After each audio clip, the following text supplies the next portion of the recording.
And also our next speaker, Edmund McCormack, he also has an educational platform on YouTube. You could check it out on DChain.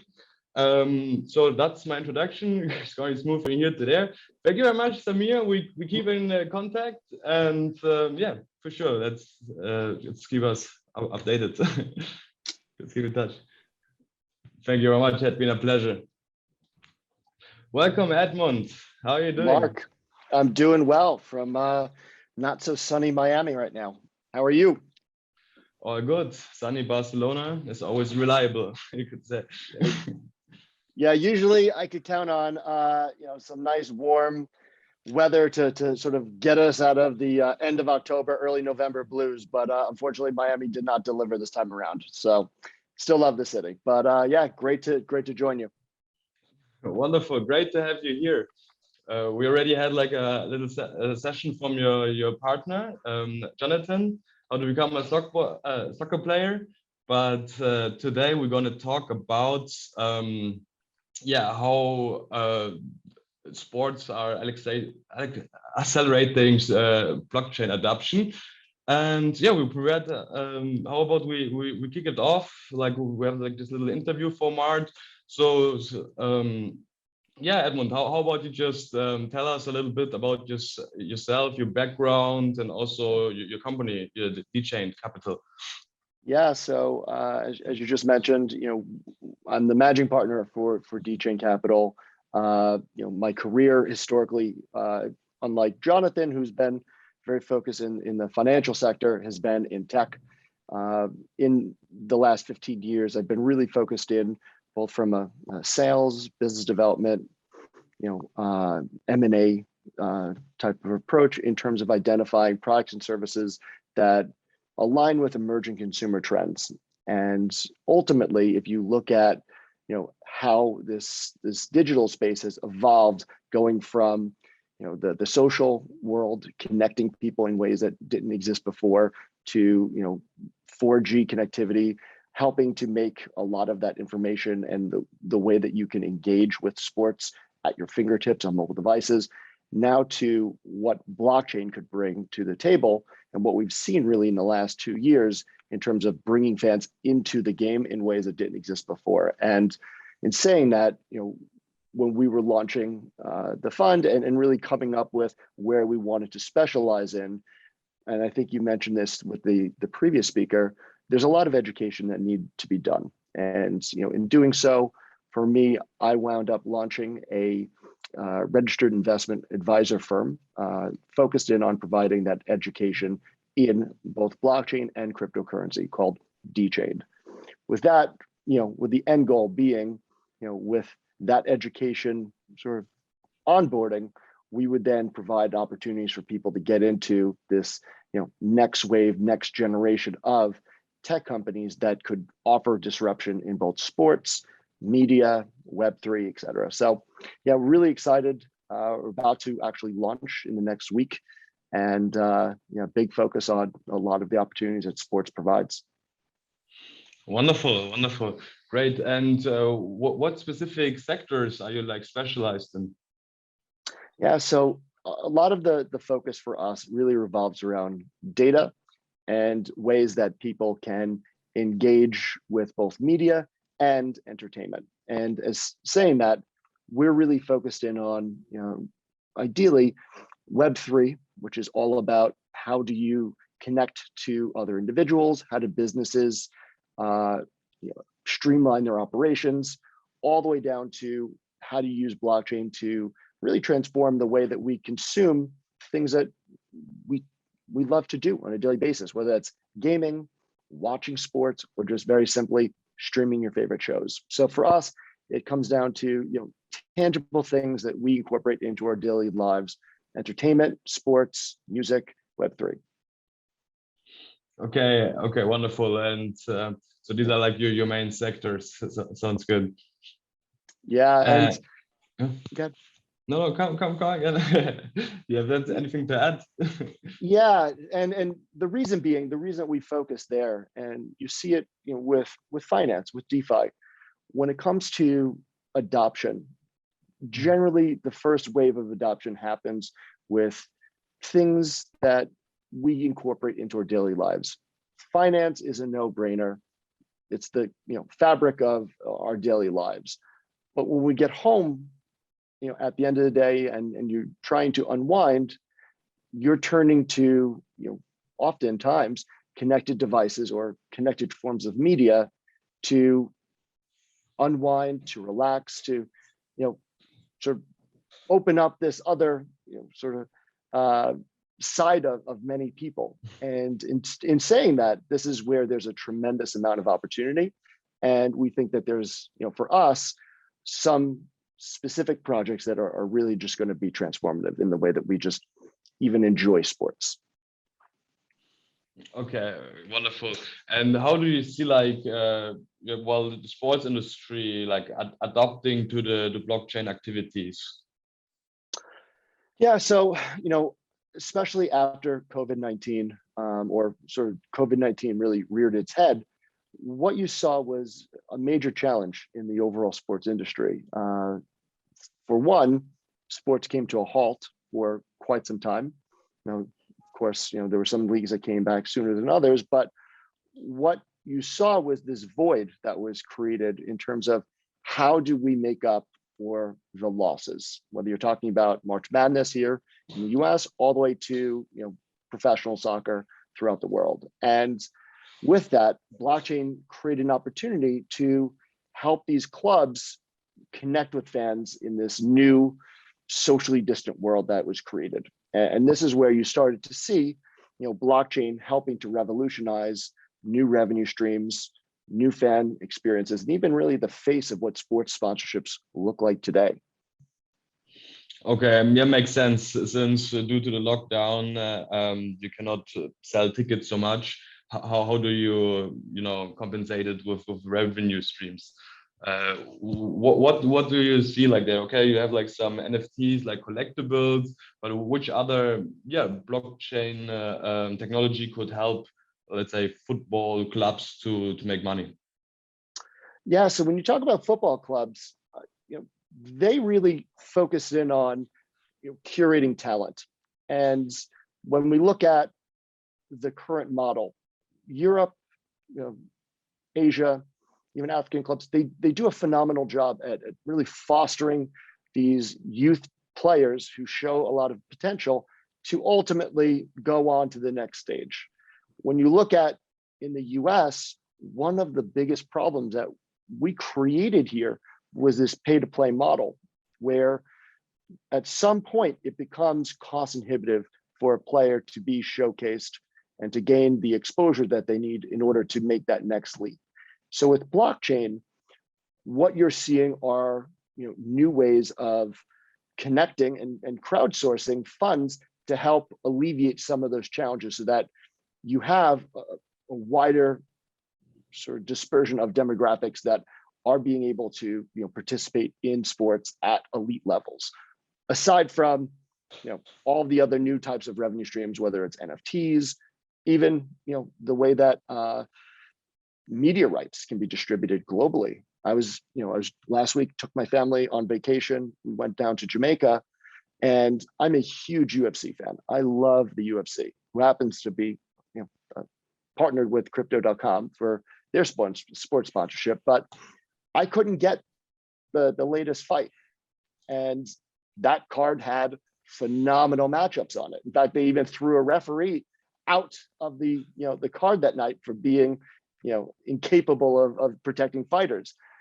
Now, when you think about licensing, it's highly complex and certainly nothing we're going to cover in 30 minutes, but it's something that should be addressable, based on blockchain technology on a a la carte rental. If you're out of the blackout market or you're in a blackout market, things that right now are holding fan engagement consumption back can be addressed fairly simply with blockchain. Again, not to overgeneralize, obviously, how complex licensing deals are, but there are many things, there are many challenges that blockchain can help address. Really, really interesting. And how do you see the relationship between the sports leagues and the blockchain companies in the last years?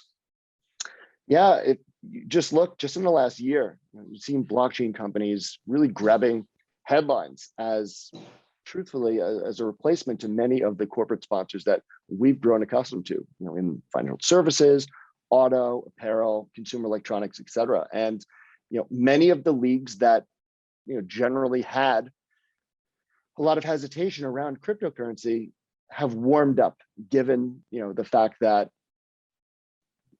they were looking for ways to recover from a lot of the, the losses that came about through the pandemic. And this is where you saw the emergence of crypto and blockchain companies as league sponsors, team sponsors, even taking over the naming rights of the stadiums, which is phenomenal. And in fact, on that point, there is no bigger stage when it comes to advertising to marketing than the Super Bowl. And about a week ago, we just saw FTX announce that they'll be running a Super Bowl ad, which it doesn't get any bigger or more high profile than that.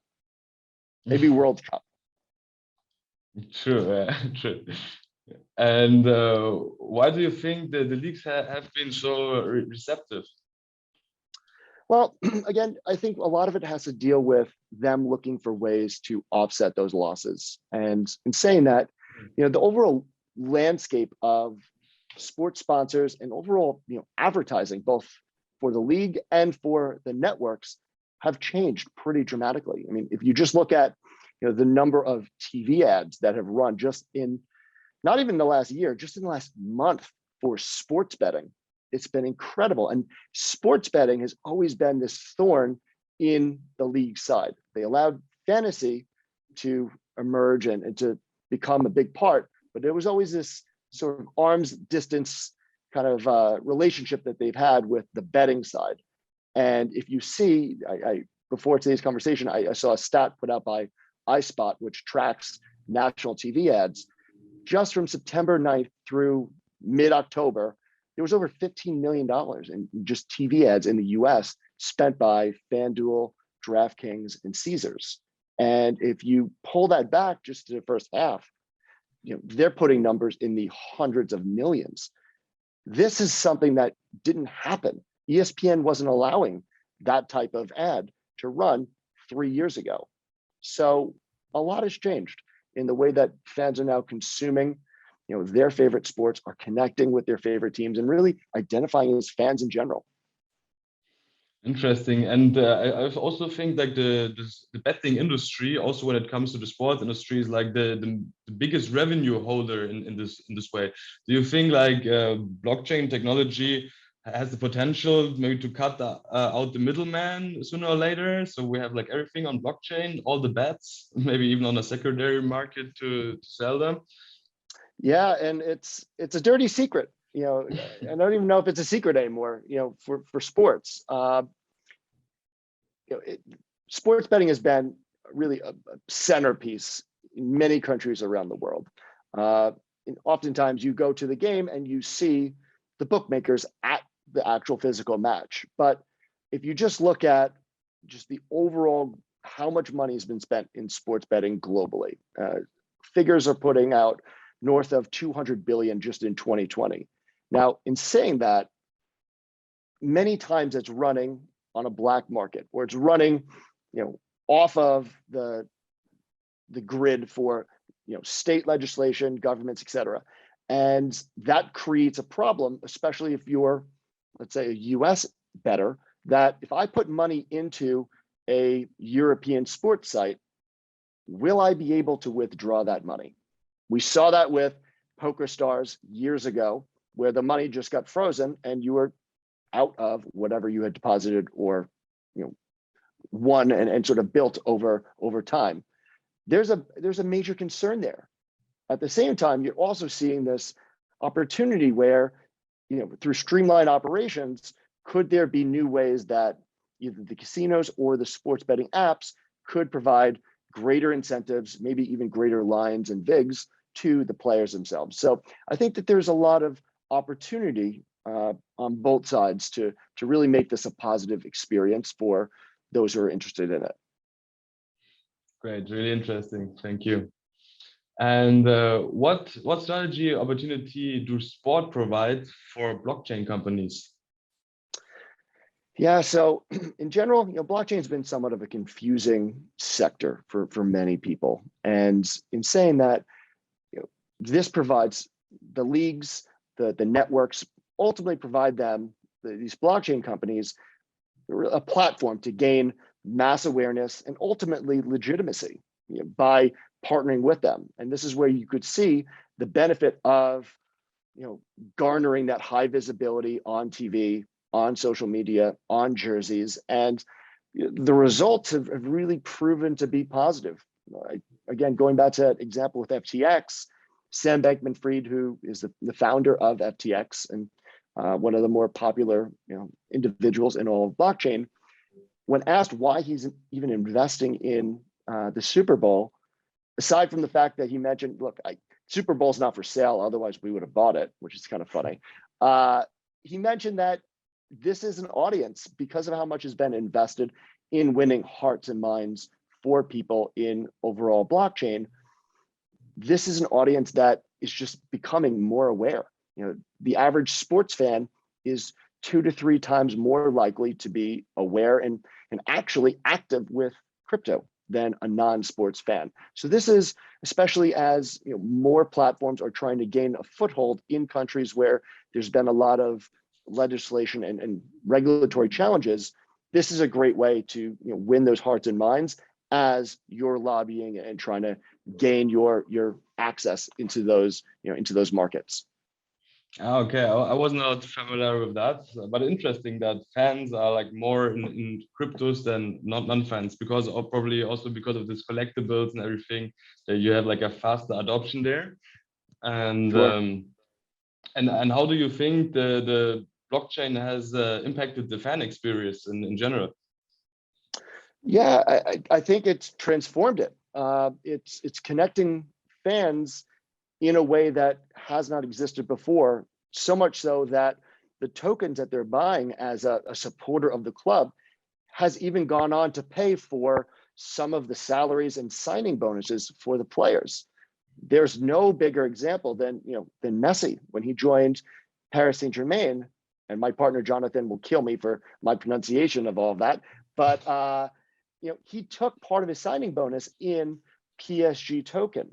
And if I'm a fan and I'm thinking of how do I support my team more and more, owning a token where those funds could be used to pay to bring in better talent or to fund better training facilities, even having ways to own either something that's exclusive that provides you some type of access or some type of content to your favorite player. And that's where you saw LaMelo Ball from the NBA, Conor McGregor from UFC, Tiger Woods golf, putting out these exclusive NFTs to connect with fans in ways that you just couldn't do. I grew up collecting baseball cards and getting Tops and which is a big brand, or collecting these cards that you would trade here and there with your friends. But ultimately what we have today are these living, breathing sort of connections to your favorite player and highlights that are constantly being updated and curated for you. And I think that's, as a fan, and I'm a huge sports fan, this is such an exciting time to be involved and to be a supporter. Definitely. I mean, until now, if you would like to have a share of your club, you need to buy a stock or something, which is not really handy to use. But if you have, for example, a token, which you can also maybe get some 20%, 25% off of merchandise products if you pay with the token, then you have like all this little, maybe even voting rights to the club or whatever. I mean, it's great to have this fan engagement. Definitely. Agreed. Great. And Yeah. yeah, go ahead. No, please, please finish it. Otherwise, I would just start with the next question, but then go on. Yeah, no. And what I think is also interesting here is that the whole idea, if you see the impact that fantasy had on people tuning in, becoming involved in in sports, I think fantasy football fantasy baseball, all these, if you look at the numbers of viewership, it's highly dependent on that extension. That's part of the reason that so many fans even tune in and watch other games, other teams that they otherwise would care less about in terms of supporting other markets. This is creating a whole new way of getting involved in the game. And at the same time, I think this is what sports needed. I think after that hiatus, it's helping to not only get fans more involved, but also to introduce whole new subsets of fans to the league, to your team, et cetera. And I think that, we're really just scratching the surface at what I think will become, maybe even more impactful than fantasy in years to come. Definitely, we see like a huge transformation with esports, with fantasy sports, with also like the generation, the technology in 21st century. We're just at the beginning of a huge transformation. It really feels like that, and very nice. And how do you envision blockchain impacting viewership and engagement with the leagues and teams? So I think one of the big areas that we'll see moving forward is using data or using the ledger technology of blockchain for authenticity purposes, being incorporated into improving the game, improving the experience, and ultimately helping to eliminate some of the challenges that have existed over the years. One of which is ticketing. I can't tell you how many times I've wanted to try and get a ticket to a game. I've waited way too long. I didn't buy the ticket ahead of time. I go to the stadium, I buy the ticket from someone outside, and it was fraudulent. It's happened, unfortunately, more times than I'd like to admit. And with a way of now having a means of authenticating that ticket to ensuring that you're paying a fair price, that even distributing the rights. I'm going back to that UFC match because I'm pretty pissed I got to watch it. I didn't get to watch it. You can now show, streams that otherwise would be only available in certain countries. Now you can expand that into whole new, subsets of fans. You can build the game. You could build the league. A challenge that, the NBA, I think, has done a phenomenal job bringing overseas.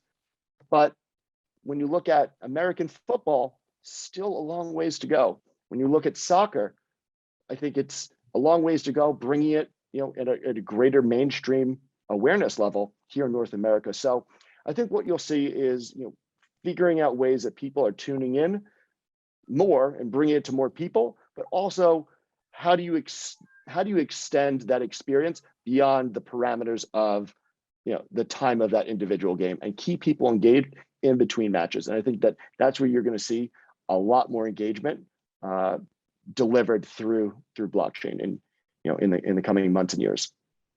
Yeah, I think I also read this in some article. Before it was just like during the season, but now since the lockdown, you try to have like fan engagement all over the year, maybe with some little events or here and there, like to bound to fan more and keep it more engaged. That makes sense. And you already touched on that one, but how have players become involved with blockchain in the last years? Yeah, and it's, aside from putting out NFTs, and you saw Steph Curry and, as I mentioned, Tiger Woods, Lewis Hamilton, they're actually getting involved as really trailblazers. And I'll go back to the NBA. You see Wilson Chandler, really taking on a role where he's sort of brought awareness around this one game called Zed Run on Polygon. And if anyone's listening and is interested in breeding and racing horses on Polygon, that's certainly something you could check out. But this is a huge movement, and seeing these players becoming sort of trailblazers and icons in a whole different sector outside of their game, their sport. And we're seeing more players sort of finding ways to use this technology to connect with fans, because at the end of the day, fan engagement is the heartbeat that makes this all run. If you don't have the viewers, you're not getting the attendance, and ultimately people are not buying merch, your salaries aren't going to get paid. You're going to get limited in terms of, you know, how much you could grow and market, and ultimately it's going to hinder the leagues. And if you just see right now sort of the face and really who's taking the leadership role, you know, in bringing blockchain into sports, it's the players, whether it's Tom Brady, whether it's, you know, Cade Cunningham, who's from the NBA, or even, you know, looking at, you know, big name soccer teams, you know, both in the English Premier League and the Bundesliga. The players are the ones really taking it upon themselves to sort of bring these two worlds together, and it's really exciting. Yeah, I think like also like the NBA, they have like a lot of stars who have like this NFTs and then these collections. They're getting like super famous. Of course, you want to have like one of these apes, bored apes or whatever, to be part. You know, like if your role model has one of this NFT, like you would love to have also one, just to be like in this club, in this community. It's great. Absolutely, absolutely. And where does the next wave of innovation occur between sport and blockchain? Where do you think it is? Yeah, I think it's going to go towards how do you improve the game, both in terms of data and tracking. I think this will be incredibly important as time goes on, and that will ultimately lend itself to a better fan experience.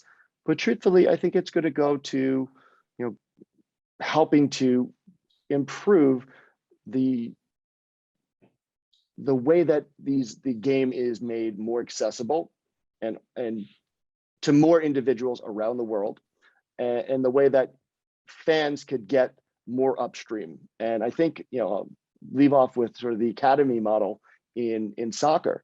You have the academies who will take on this calculated risk, bringing in youth talent to then train them with hopefully one day that player going on to do, you know, wonderful things.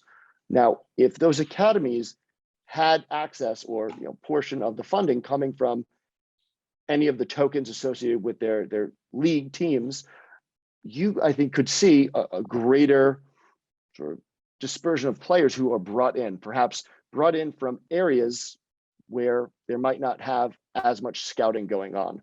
So you see these challenges that are holding back the game in many parts of the world, the US included, especially with this pay-to-play model in soccer. But you can even see with the Olympics, where judo is all about how did you place over the course of 12 months based on your average placement across tournaments around the world. Unless you have the funds to pay to fly all around the world to go to all these events, you're going to be at a disadvantage to those who can financially support that. So I think you'll see this intersection between youth sports and fan engagement come in a way that I think will fuel and really better the overall games themselves. Wonderful, makes sense. Also, you mentioned that data is going to be probably more important. We have at session number 12 somebody who has like using artificial intelligence to analyze like the results of sport players. Like, so maybe if you're interested, you can also check it out later. And Absolutely. are there any further questions here from the audience? Feel free to write it in the chat. Otherwise, we are, I think, right on time right now. Mark, it was a pleasure. For me too, Edmund. Thank you very much. We keep in touch anyway. And thank you very much for showing up, and we can discuss everything later. That's it. Sounds good. Enjoy the rest of the conference. Thank you very much. Bye-bye.